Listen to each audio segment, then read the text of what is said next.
All right, Brooke Fletcher, welcome to the White Sox. Welcome to the White Sox Podcast. It is great to see you here in Arizona. Well, I'm happy to be here with you, Chuck, and let me just say I am honored to be honored? a guest on the White Sox Podcast, the White Sox Podcast. Well, that means a lot. I appreciate you for saying that. We've known each other for about a year or so, would you say? Yeah. We've got some mutuals. And Mutuals.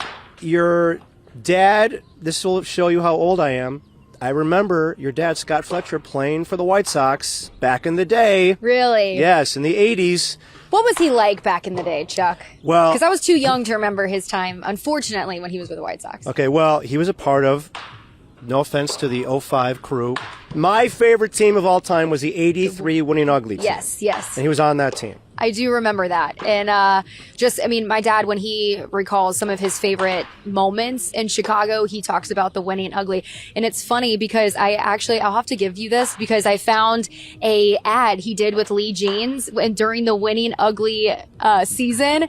And let me tell you, Scotty Fletcher, he's like posing. He's got the Lee jeans on. So if it didn't work out in baseball, maybe a career modeling. I don't know. But that's what he always recalls, just that time here in Chicago. I mean, obviously, Chicago has some of the best sports fans in the country. But he said that time it was electric because they were just finding ways to win. Yes. He just said it was the most fun that he had like throughout his career. And it's funny you say Lee jeans. They were really big in the 80s. Yeah. I don't know if they operate. People still wear Lee jeans. I'm not sure. And here's a funny story. I can't believe I'm telling you this. I remember going to a game. I'm like 12 years old. It's me, it's my sister, it's my dad and my mom. Mm-hmm. And Scott Fletcher is out there playing shortstop or second base. And my mom said, Scott Fletcher, he's cute. And I'm like, my mom just said, another man is cute. What is going on with this? But hey, he was an attractive guy. Still is, I'm sure. I haven't seen him in a long, long time. Yeah, you know, Scotty, he's got it going on. You know, he's got it going on. Yeah, and my mom, she's beautiful too. But you know, good looking. But he's also a great person. But I'm a little biased. Well, Hawk Harrelson had a nickname for him. Scooter. Yes, he still goes by Scoot, you know. Some of his good friends, guys that he used to play with, they still call him Scoot. We actually named our first family dog Scooter after him. So, it still runs in the family. And is it true? I know it is true, but this is me being trying to be the journalist here. Oh, yes. He gets traded to the Rangers. Yes. The owner of the Rangers is George W. Bush. Mm-hmm. And he named his dog after your dad. Do you know about this? Yes. Spot Fetcher. Spot Fetcher. His two daughters, their favorite player at the time was my dad. And so they got a dog and they named him Spot Fetcher. And it's actually like in the museum down in Texas. And they have a picture of Spot. And what's funny is years later, you know, George W. Bush, like kind of a big deal, right? Like he's president at the time. And my mom gets a call. And it's from the White House. And I can't remember what the exact dinner is, but it's like towards the end of your term and you have, you have this huge dinner. They invited my mom and dad to this dinner. And my dad's like, are we getting prank called? Like, what is this? Like, are you sure? And handwritten letter, everything. And so my dad and my mom show up. They feel like a fish out of water. They're like, we don't belong here. You know, you see like diplomats, you see whatever. And it's like just my mom and dad showing up. And my dad's like, he's not going to remember me. Like, he's not. And all of a sudden he hears, Scott Fletcher, is that you? And it's George W. Bush, you know, coming over and talking to him, just so personable. And but they had. It's just really cool just to see, you know, their relationship and just like how, he's the leader of the free world. And well, he was and still is a big baseball fan. He owned a team. I mean, George W. Bush, the stories I've heard about him in baseball, like he's a legit baseball fan and knows all the intricacies. And clearly, you would know your dad. Yes. No, I mean, he's always still in the mix. And, you know, big George W. fans over here. Yeah. So in 1989, of all the trades your dad could be involved in, he was traded from the Rangers back to the White Sox. Uh-huh. It was your dad, Wilson Alvarez, and Sammy Sosa traded to the White Sox for Harold Baines and Fred Manrique. That's a trade that was like loaded with names. What's so funny is, you know, my dad, like he's a very humble person, like, and I love that about him. But like, I didn't know this. Like, and I'm not going around like Googling my dad all the time. You know what I mean? And so I heard this when I moved to Chicago and I was covering sports here. Somebody told me that, and they were like, "Your dad was part of the Sammy Sosa trade." I'm like, "What?" So I call him up. I'm like, when were you going to tell me this? And he's like, yeah, like, I was like, that's cool. Like, you get to say you're part of the 𝗵𝗍 trade, But yeah, he never mentioned it to me. Never mentioned it. Yeah. Well, I could see that. As a dad, maybe you don't brag about that to your kids. Yeah, I guess that's true. And like, when are you going to find the right When's time? When's the right time? Like, it's not like we're sitting You're talking 16 baseball. years old. Yeah. Now is the time to tell Brooke that I was in the 𝗵𝗍 trade. Yeah. Brooke, here, let's get your learner's permit. By the way, did I tell you about the time? No, that was like what I love about Dad is, and he could have played longer. He played 15 years, but he wanted to come home and, the baseball lifestyle, it's hard, he had 3 kids. My mom at one point under the age of 5, and my dad was sick of missing those milestone moments, and he just kind of shifted his priorities, and he decided he wanted to be home. So in 1992, you were born, right? Yes. Okay. A source close to the Fletcher family provided some information for me. Oh, gosh. I'm an investigative, intrepid reporter, Brooke. Okay. You're not just going to come on the podcast and just, I'm going to just shoot the blank with you. I'm going to get some info. I should have known better. So the day you were born, your mom, before going to the hospital, ran an errand? Yeah. So my mom actually picked up the dry cleaning on the way to the hospital. So, if you're married to an athlete, you got to be kind of independent, right? You got to, because they're gone all the time and it's just you for the most part. So my mom, very independent woman, she's got to take care of things. My dad actually was going to be in the lineup that day. So my mom called him and she's like, hey, and I'm the youngest, by the way. So my mom's done this a few times. She's like, hey, I'm going into labor. He's like, are you sure? Because I'm in the lineup today. And she's like, yeah, I'm sure. She's like, I'll meet you there. So my mom packed my sister and my brother, not me, in the car, picked up the dry cleaning, and then just drove to the hospital. Did she really need the dry cleaning at that point? If you know my mom, you would understand, because she is like a freak when it comes to cleaning and making sure Aaron's is like her middle name. Yes. Yeah. So I'm about to deliver a child, but wait. I got to pick up the dry cleaning and then I can have Brooke. Yeah. And my sister, she was 5 at the time. And so she was like mom's little helper and, getting, Brian into the car and everything. But we look at the home videos and yeah, it's funny. My mom just drove to the hospital. That's amazing. Yeah. All right. So your brother. Yes. His name's Brian. Yes. Played minor league baseball for the White Sox. He was here at 𝗵𝗶 Ranch, I think in 2015 at least, because he played Double-A that year. Yeah, he did. So he played baseball at Auburn, had a great career there, and then he actually was drafted by the Royals, had a stint there, made it up to Triple-A, and you know how baseball is, things change. Came over to the White Sox and played with the Barons for a bit. And so, my dad would always say, like, Brian, and I'll brag on, Brian a little bit, but Brian, he was a good player. Yeah, he was a really good player. And my dad is like, he has a better swing than me. But it's cool just to have that tied to the White Sox as well. Another Fletcher in the mix. Okay, and then your sister Brittany. Yes. Married to Gordon Beckham. Married to Gordon Beckham. Mm-hmm. So he's your brother-in-law. He is, and I was actually doing my internship. Comcast Sportsnet. Wait. You interned there? Yes. Where was I? What you year were was there, this? Chuck, but you're a big deal. You're not going to talk to an intern. Yes, I do. I talk to interns. Come on. What year were you an intern there? Oh, gosh. 2010, 2011. What? Where was I? I don't remember you interning there. I probably interned, but there were a lot of interns. Yeah. Like, I know, 𝗵𝗍 𝗵𝗶, I interned with her the same summer with 𝗵𝗍. The tree of interns at our channel. There's a lot. Who have turned into something. Taylor Rooks was in our class too. And even though Taylor Rooks is doing now. I saw Sarah Langs. You know Sarah Langs? Yes. I just saw her here 2 days ago. She interned there. It just goes on and on and on and on. And it's amazing. I didn't even know you interned there. Yes, I did. Okay, so what were you saying? I interrupted you. No, you're good. So that was, I interned there, but then, I met Gordon. So Gordon's agent at the time was also my brother's agent. And so my sister had moved to Chicago, and he was like, hey, I think I got somebody good, for you. And so Brittany went to Auburn and Gordon went to UGA. And so we're both from Georgia. And so they kind of knew of each other in college, but their paths never crossed. And so when Brittany moved to Chicago, she was like, okay, I'll go on a date with him. And I guess the rest is history. But I was I didn't know who Gordon was at the time. I was in college, and I was hard on him. I was like, who's this guy talking to my sister, you know? Yeah. Skeptical. I was a little skeptical. Yeah. Yeah. Fortunately, he's a great guy. He's the best. He's the best. Yeah. I was like, all right. He turned out he's okay. No, he's awesome. He's like a big brother to me. You know, we talk all the time. I get his advice, and he's great. He's great. And he'll be a part of some broadcasts that you're a part of, too. He will, which I'm excited about. Yeah. So hopefully he won't pick on me too much. Yeah, we'll have to have a talk beforehand. We'll get a game plan going. But yeah, no, I'm excited. I'm proud of him.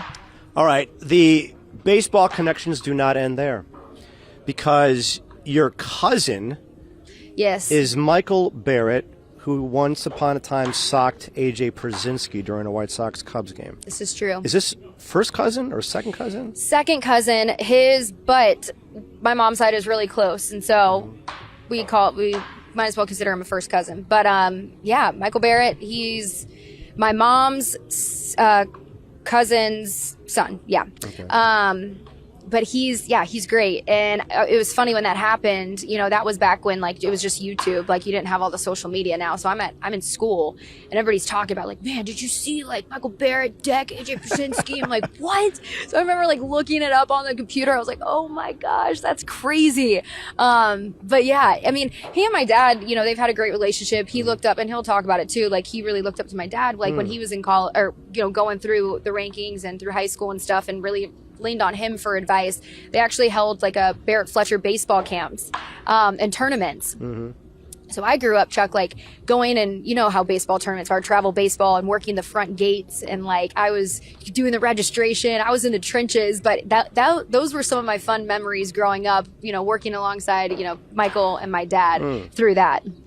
I want to talk about your career and where you're at right now, but one last thing. You just got married. I did. In the off season, and you know, your husband, Jake Cronenworth, plays for the San Diego Padres. I got another piece of information from a source close to the Fletcher family.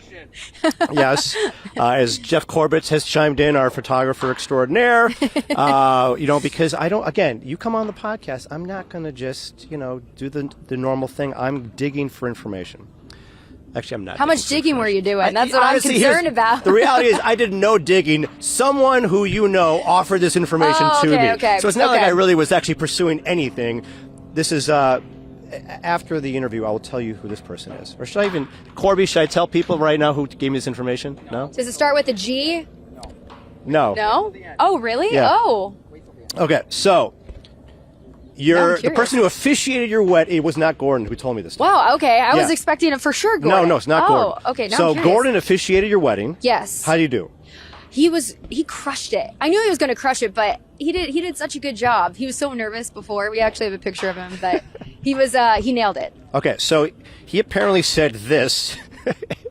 He goes, Brooke and Brittany, your sister, think they know more about baseball than their baseball playing husbands. Sometimes. I'm just kidding.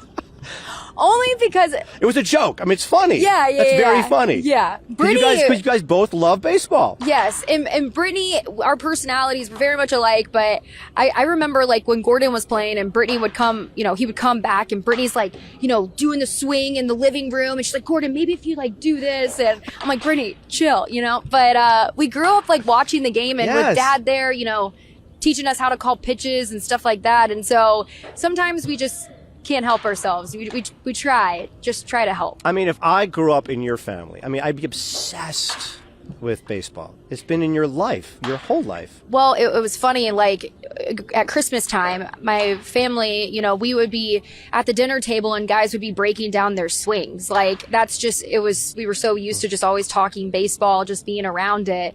And so it just seemed like a natural fit. My mom was like, do you want to try like dating somebody else? And I was like, yeah. But it just reminds me of my dad. Jake reminds me a lot of my dad and my brother. It's just, I knew he would fit right in. And he does. At the end of the podcast, I will share who this person is who gave me this information. I'm so nervous. What? You're nervous about who this person is? Yeah, because, and I'm also going to find I for sure thought it was Gordon. No, it's not Gordon. It's not Gordon. I love it. There's drama here on the podcast. There's drama. That will be revealed at the end, and you have to listen. Are they going to peek behind the bushes or something? This person is going to. It was me. Yeah. So here we go. I want to talk about your career. So when did you know you wanted to be a sportscaster? Well, growing up, I was always enjoyed, performing. I was in drama. Did pageants. And so I think when I got into college, I did some with a on-campus TV station there. I think it just seems like a natural fit, and obviously my love for sports. And so I would do a lot. I was kind of like a one-man band. You know how that goes? Yes, I did that too. Yes, you do a lot of interviews and the audio wasn't working and you're like, great. It was always fun when I would go 3 hours to go shoot a story or 2 hours to go shoot a story in northern Michigan where I was working in Traverse City. I would set up the shot. I would do a stand-up. I would interview people, and I'd come back, and I didn't white balance enough, and the video was blue. The white balance. None of it was airable. Hey, can I zoom in on your white T-shirt real quick so I can white balance? Yeah. But I think that was when I kind of knew, I loved it. And I loved entertainment, and I tried doing that a little bit on campus, but sports just seemed like a natural fit. Was there someone, or is there still someone who you have looked up to as a reporter, and you were like, I want to have that person's career, or I want to be like that person? I think at my age, at that time, it was Erin Andrews, right? I mean, she paved the way for a lot of women, and I had an opportunity to meet her at Auburn, and it was just like meeting your idol, right? So cool. And her, Sam Ponder, because game day, for at that time, that was like the job, right? And for women. So I would say Erin, Sam Ponder, but there's so many other lovely women that I've had an opportunity to meet, women that are my age, that I never want to get complacent, that I still just kind of, pick up different things and try to be better. First job was where? First job was at ESPNU and SEC Network. I was actually an associate director there. Associate director? So you're behind the scenes. I'm behind the scenes. In the, in the control room. Control room, yeah. Yeah, so I actually went in for my interview, and I told my boss, I said, I want to one day be on camera, but I have no problem starting behind the scenes and working my way up and learning the ins and outs of what it takes to be on a show. So I did that for 3.5 years. For 3.5 years? Yes. So you didn't do anything on camera for 3.5 years? So I did some of they didn't have this show in my age, they didn't have a digital department, really. Okay. They were just starting the digital side of ESPN. And so I wasn't getting paid. I would stay after hours. I was like, whatever opportunity I can get, please let me just work my way in. And so I would just do things here and there. And they had a college football daily show with Mike Golick Jr. and 𝗗liche𝗶𝗹, and I kind of worked my way into a segment that wasn't much, but it was something. Yeah. And then eventually, you know how it goes. You kind of have to go somewhere else to get more experience. It's the reps. Right. Getting the consistent you need the reps. Yes. Yes. So I understood. It's like going into the batting cage. Yes. You need the practice, and eventually you start feeling better and more confident with your ability. Yes. So you went to Detroit.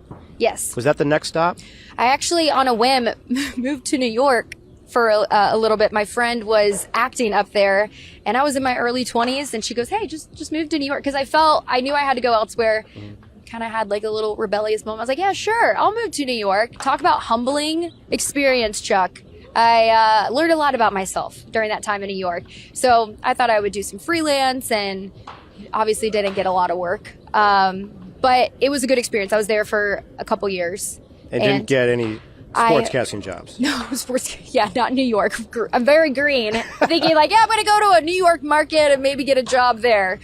Heck no. But it was honestly a great experience. I feel like anybody should live in a big city at some point in their life, because I feel like you learn a lot about yourself. But I would pick up little things here and there. Okay. And I was a hostess at a restaurant, and then I just kept sending my resume out, and that's when Detroit called. All right, so you covered the Tigers, the Red Wings, and the Pistons. Do you know who else, once upon a time, worked in Detroit and covered the Red Wings, the Pistons, and the Tigers? You did? I did. That's amazing. I know. I spent 2 years there doing the same thing.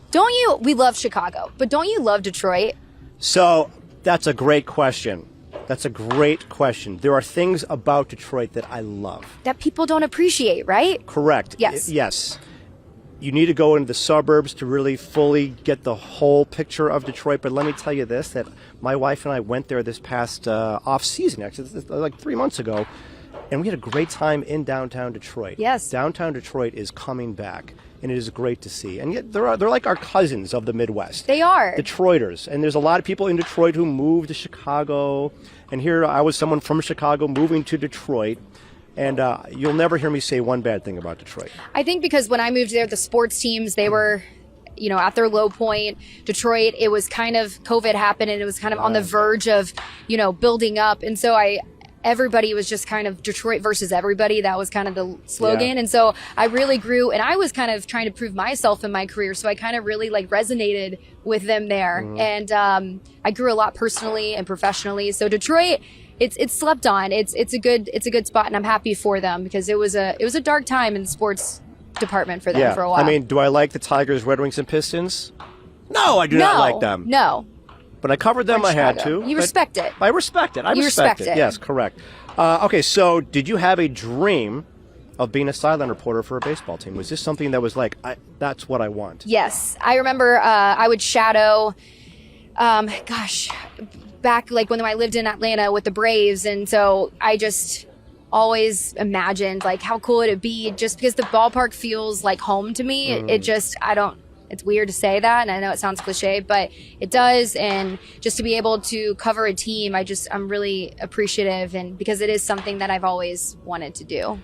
And it's coming full circle. Of all the teams, it is. It's the White Sox. You have to trust timing, right? Everything really does happen for a reason. And I never would have thought, if you were to tell me this 5 years ago, that you'd be covering the White Sox, I would be like, I don't think that's going to happen, right? But life works in crazy ways, and it's pretty special. And I think the timing is right. I like to think this franchise is going in the right direction. Yeah. Can't get any worse. Although, again, I did say that at the end of last season, the season before, and it did get worse. It eventually gets better. We have to stay positive. No, listen, and I'm here at spring training. I see, and I'm trying to convey here on the podcast where things are going. They are going in the right direction, but you can't flip a switch and say, okay, now this team's going to win 80 or 90 games. It's going to take some time. But I think what fans are going to see is they're going to see lot of examples of where this is going this season, and even in spring training you'll start seeing it as well. Colson Montgomery hitting a home run in the first game. Right. And don't you think, with Will Venable too, and when you go through a rebuild, you just want some direction, right? And you've been covering this team for so long, do you feel like you're starting to see that, even though it's the early stages? Yeah. But little things are happening. Now, granted, these are just words in spring training, but I'm talking to Bobby Dahlbeck today. Bobby Dahlbeck, had a great start to his career with the Red Sox. He's here. And I'm talking to him, and he's just like, man, I love Will Venable. I'll run through a wall for Will Venable. And then I was like, why do you want to run through a wall for Will Venable? I'm realizing, he was the bench coach with the Red Sox when Bobby was there. And he's like, I just texted Will the other day. I'm like, man, things are going, really, this is a great group here. Yeah. You're just hearing little things like that. Now, is this going to mean, okay, now it's going to equate to wins? I can't promise you that in 2025, but there's just a lot of examples of that, and that gives me hope. And you know what it's like to be around a baseball team, baseball players. You grew up in it, and what it takes to win, and how seasons can go all sorts of different directions. A lot of guys that are hungry. They want to prove themselves, veterans and young stars within the organization. So, yeah. And another thing Bobby said is the guys that are here, they want to be great, and they bring it every day. The guys who are bringing it every day, and I'm thinking, I'm not sure they were always having that. Was the commitment always there every day? Because to go through a whole season, that's not easy, and it takes a certain mentality and desire. And the right leaders in the clubhouse too, because you've covered championship teams and camaraderie, how important that is, and just the chemistry within the clubhouse. Yeah, and they're starting from scratch. Let's be honest, they are starting from scratch, trying to build this brick by brick by brick, and to get to the where they want to be. They have a long way to go, but my friends will make fun of me that when I'm here at spring training and I come back, I haven't sipped from the Kool-Aid. I've been chugging it. Because I am an optimistic person. Yes, you have to. And when I'm here and you see, it's hope springs eternal when you see, and it's everyone thinks, I always think about What's the best that this person can do, that this person can do, that this team can do, and that's what I always come away from when I leave spring training. If I leave spring training going, this team is going to absolutely suck. That's a bad spring training. Yeah, and it was going to be a long, long season, right? Yeah. And so you have to see the vision, and Chris Getz and his team, I feel like he sees the vision there. You got to look at the long haul, and like you said, find the little positives, and what can this person, what can they bring to this team? What sort of value can they bring? And it all comes together if you put the right pieces together. All right, so 𝗗cie Montgomery homered in his first game. You talked to him a little bit today. What did he say to you? No, he was saying he had to get the jitters out a little bit, but man, he's feeling really confident, and the Arizona Fall League, and I feel like that's an opportunity for a lot of guys just to gain their confidence back. Maybe last season didn't go how he had hoped, and now being big league camp again, he's like, I've been through this before, obviously, but just I feel, he said he feels really at peace, and you would think, especially with a young kid, when we talked, it's his job to lose, that you could put added pressure, but he feels at peace about it, and he just feels confident that, hey, this is my job, and he's taking the right steps, and he said he felt really good at the plate. Yeah, so it was interesting because his first at bat, and he said he was like nervous, and he admitted that he jitters. Yeah, he swung and missed at the first 3 pitches in his first at bat. I'm like, wow, that's not good. Now, granted, he was going up against Justin Steele, who's really good, right? And then he faced what's his name? I forgot his name. He's a lefty, a major leaguer, lefty, homers off of him in his second at bat, and that was like, wow, that's. You just got to settle in a little bit, Yeah. But I would imagine facing Justin. Thielbar, that's his name. Sorry. Yeah, that's right. But I would imagine facing Justin Steele. Yeah, you're a little nervous at the plate. Yeah. All right, so you're going to be silent reporting first game on CHSN Cactus League game that is coming up today, Monday, and you're going to be the camera well. Mm-hmm. All right, Brooke. I have to keep an eye out for incoming balls. Wait, you have to tell me who gave you the info. I'm gonna get there. I'm gonna get there. When the time is right. You think I forgot? When the time is right, I will share the person who's. I'll give you a hint. I'll give you a hint. Okay. It's a woman. Want to take a guess? Was it 𝗵𝗵? See, you keep going to the Beckham family. No, it's not. So really? Okay, all right. So we'll all right, a little more drama, a little more mystery. We'll get to it eventually. Okay. I'm so confused. Yes, this is great. You got me stumped. It's someone who was at your wedding, so it's someone you know. All right, but okay, we're gonna move on. Okay. You're gonna be in the camera well at 𝗗𝗏 Ranch. I'm gonna give you some advice. Okay. But not really advice. First off, it is extremely dusty and dirty in there. So don't wear white. Do not wear white. Do not wear white. Some of my outfits on. You could. No, you could. I don't want any It's not going to look good at the end of the day. All right, that's good to know. Yeah, but it's below the field. Oh, it's okay. It's below the field. Okay. All right, so when you want to interview a player during the game, you got to get a chair. This is what I would do. This is what I did. No, all the pointers. You have to get a chair and stand on the chair. Oh, wow. Okay. Yeah, if you're up for that. Yes. Otherwise, I don't know how you're going to be able to do it because you're so low. Gosh, why is it so low? They weren't thinking about us when they built this. How dare they not think about us? Yeah, when they built 𝗗𝗏 Ranch, they were thinking, how are the sideline reporters going to do their job?